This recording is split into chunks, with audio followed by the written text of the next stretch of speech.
the Rust Belt Chronicles, and I am here at ERIC13 from Combichrist outside of the Garage Shop tonight in Cleveland, Ohio. And we are here to talk with Eric about his Patreon campaign, which is kind of an interesting and exciting thing he's doing.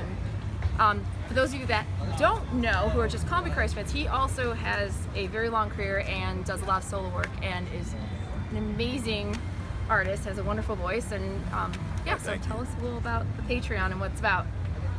Well, thank you for asking, and thanks for having me. Patreon, it's this platform. If you don't know what Patreon is, it's a platform for artists to create whatever art, whatever discipline they're in, whether it be a photographer or models or musicians or videographers, movie makers, and it allows fans to support them financially, ultimately, and get rewards and special exclusive content.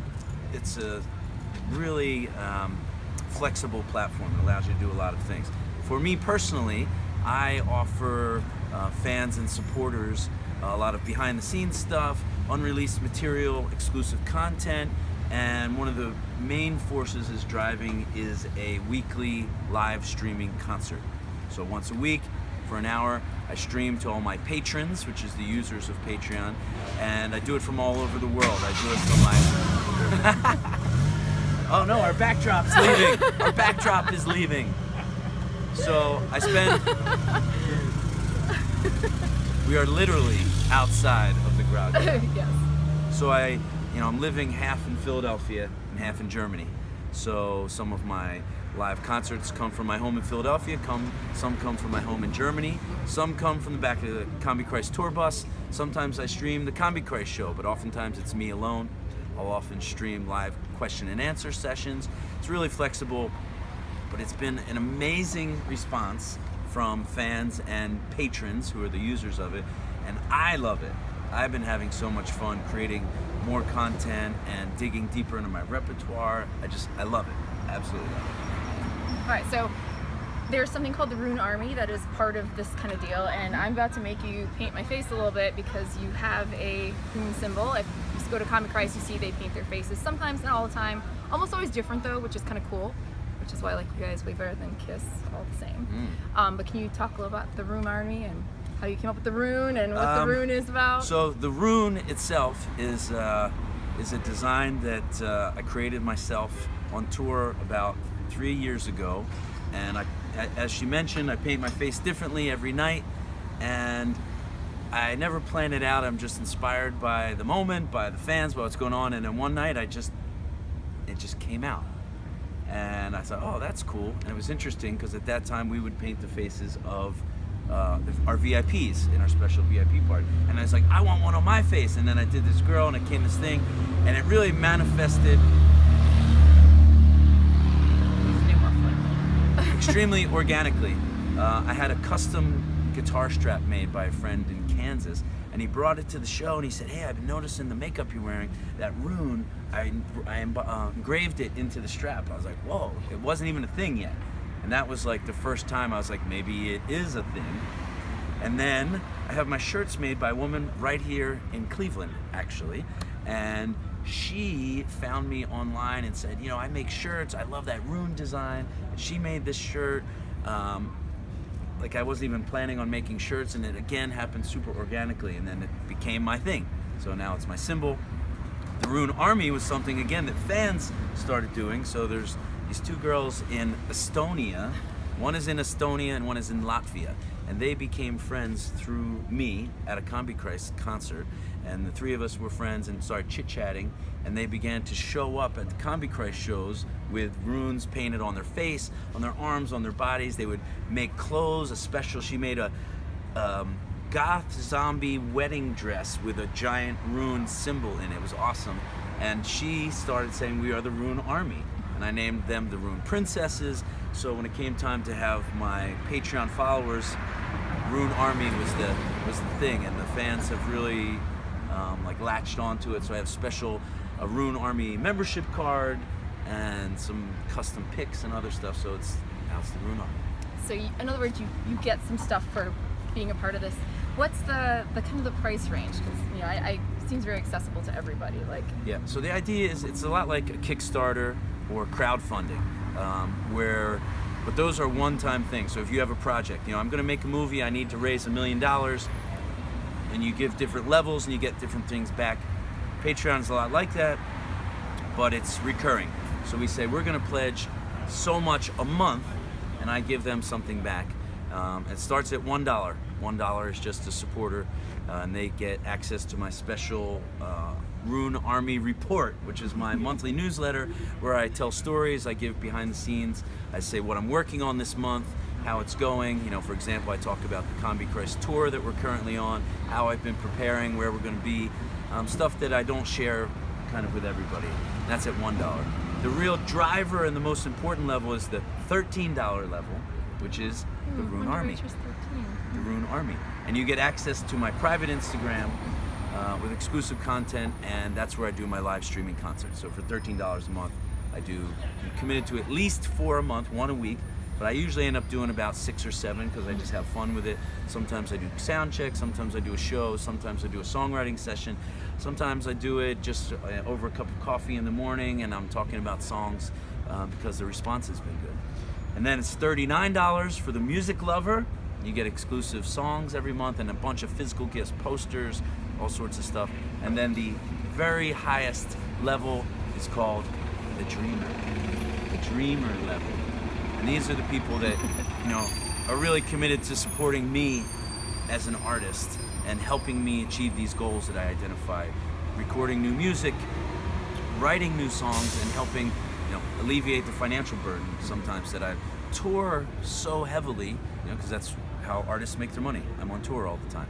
And instead of always being on tour and having difficulty working on new art, new music, things, because it's really difficult to work while you're traveling, it has eased the burden back. So I've been spending more time in my personal recording studio. I get to spend a little more time working on long-term projects. So instead of being on my tour bus and each day having to take it out and set up my workspace and then tuck it back away, make sure I have some alone space, I've been spending a little more time at home focused on art. Now, I still want to tour, and ultimately it will support more touring, but you have to stop sometimes and make art. So it's like, before Patreon, I'd say, I have to take this month off so I can make a new album. But if I take this month off, I have no money. So Patreon's kind of helping with that. Gotcha. But you know what I'm going to do? At her request, I'm going to paint the rune symbol. She's going to wear it for the whole show, so she says. So let me dig into my bag of goodies here. But you can ask me another question if you Okay, good. Well, we talked to Tommy Victor from Prong last week, and he really talked about this being a calling and not a career. And is that kind of how you feel about this? And is that part music? Of the reason? Yeah, about music. Oh, totally. And yeah, I don't choose to do it. I know you've done something else before this, but I'm compelled to do it. Right, that's exactly. And also, nobody's getting rich in the music business these days. Maybe the Stones and Guns N' Roses, but it's hard in the music business. You don't sell music anymore. So Patreon, it's can be a boon if you deliver value. Yeah. Well, historically, there's always been patrons for the arts, and there's no reason that should change now. Yeah, it's certainly not a new concept. No, not at all. Not at all. And when you look at what's going on with the schools and the funding that's being cut to arts and everything, I think it's probably the way that most artists are going to be supported in the future. Okay, you ready? I'm ready. Are you ready? Am I allowed to talk during this? Yeah, you can talk. All right, so after today, after you go on tour and go around Europe and do your thing with Combi Christ, what are you going to be doing just for ERIC13? Question. So Combi Christ tour is currently in the US leg, and then we have a European leg, and it's 55 total shows. And tonight is show number 10 of 55. So we're going to be on the road for a long time. But it ends at a festival in the United Kingdom called Bloodstock on August 11th, and I will immediately begin a ERIC13 solo tour of the UK. So I'll be in Scotland, and maybe Wales, but definitely in some towns around the UK, possibly Ireland. But then I'll be back in Germany, so I'm going to spend 3 months in Germany working on a new ERIC13 album. Okay. And big news, the Sex Slaves have decided to do a reunion tour in 2019. That is incredible, because that is the #1 question people want me to ask you. every time I've seen you is, are the Sex Pistols getting back together again? And that's going to be all over U.S. and everything? Or just It is yet maybe, unplanned. hopefully, It is yet unplanned. fingers crossed, Cleveland. We shall see. Some of my Cleveland connections are not as strong as they once were, so we'll see. But I don't know. I think you're building some new ones with Combi Christ for sure. Oh, these perfect brows. Bye. Oh boy. Remember, you're gonna have to look at this the whole time you're on stage. I'm gonna make sure that I'm standing like right near the front there. So you guys are gonna go on tour again. That's incredible. Yeah, Sex Slaves. Any new music or just the tour? Is that too There much will be, to ask? there will be at minimum a single. You know, A I'm not single's feeling good this. enough. You At say that minimum. After you draw the eyebrow, you're not feeling it. Yeah, I'm not feeling the eyebrow. You know what? I'm gonna have to fix that eyebrow. Yeah, no, whoa, what happened? Who did this? Who did this? Who did your makeup? Stevie Wonder? Who said I'd do this? Who agreed to do this? We'll fix it. Can it be fixed? I feel like it can't be fixed right now. I feel like this is Yeah, there we go. Now you're looking good. it. I better not have a scene drawn on my head, that's all I'm gonna say. Anyway, so back to the Patreon, you talked about doing a lot of little mini concerts that people can tune into, and I saw you did David Bowie themed one, and anything else? Well, each week I try to do, you have to keep it interesting. Who wants to watch me sing the same song? Luckily, I have a pretty deep repertoire between Sex Slave songs, ERIC13 songs, cover songs, I play some Combi Christ songs, and really just anything. So I worked at an event in New York City recently. I work with a clothing company sometimes as like a brand ambassador. Actually, this jacket that I'm wearing, Inner City Raiders. And she, the head designer, designed David Bowie's wardrobe for one of his tours. Oh, get good parking spot. New background.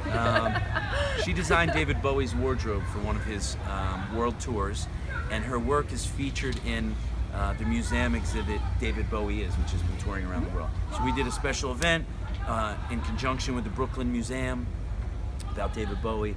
So I was playing a lot of David Bowie songs. So my Patreon show for that week was based on David Bowie. So I did a bunch of David Bowie covers, some Iggy Pop, some Lou Reed, and stuff in the David Bowie sphere. Sometimes I do an all Sex Slave show. Sometimes I do an all ERIC13. Popular one, I do all request. So my patrons pick a song, whatever they want to hear that week. They write in the comments. I'll say, hey, tomorrow live show. Tell me what you want to hear, and I play whatever they want. And it's become really interactive. They're supportive, appreciative. They're raising up. It's really cool. It's really cool. So this is the Rune symbol. I don't know what's going on with my eyebrow because I can't see it yet, but it looks great. Oh, I don't trust you great. at all. I think I should paint your face next. Anyway, so where can they find all this stuff? Where can they get a hold of your merch, your Patreon deal? So your most music? importantly is patreon.com/ERIC13music. So ERIC13 music. You can go to my website, ERIC13.com, or my Facebook, which is facebook.com/ERIC13music. Again. Yeah. So if you're a Combi Christ fan or just watching this and meeting ERIC13 for the first time, please look up his stuff. He's tremendously talented. He's always been very generous and gregarious to everybody he's met, including my mother, so she loves you. So please go check out his stuff and keep an eye out for our pictures from the show tonight on www.rustbeltchronicles.com. Cool. Thank you. Oh.